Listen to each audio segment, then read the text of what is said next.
तर पब्लिक तुम्हाला तर माहितीच आहे, आपण कालपासून ब्लॉगिंगचं चॅनल सुरू केलं आहे.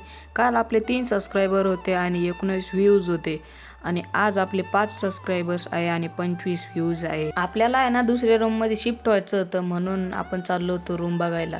म्हणलं तुम्हाला पण दाखवून द्यावं. रूम काय जास्त अंतरावर नव्हती म्हणून आपण चालतच गेलो. तेवढ्यातच मी माझी सावली बघितली, माझ्यापेक्षा डबल न मोठी. एकदा टाईम पाहिला तर 3 वाजले, म्हणून ही सावली अशी दिसत होती.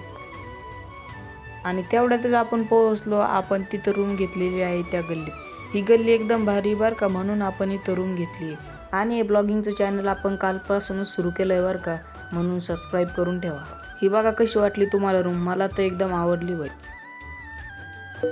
मग काय मला लागली ती भूक, मग लगेच दिमागात एक आयडिया आली की मॅगी बनवून खावं. त्याच्यासाठी सुपर मार्केटमध्ये गेलो आणि मॅगी शोधायला लागलो. मला तर काही तिथं मॅगीचं स्टॉक सापडतच नव्हता भाऊ. मग त्या काकूला विचारलं आणि बघितलं तर इथं पुरा कप्पाच मॅगीचा भरलेला आहे. आपण 2 मॅगी आणि 1 चीज घेऊन गेलो बिलिंग करायला. त्या काकांना सांगितलं बिल करून द्या. त्या काकांनी लगेच बिल करून दिलं. मला तर लय भूक लागलेली होती म्हणून मी निघालो घराकडं. आता भेटूया उद्याच्या ब्लॉगमध्ये. धन्यवाद.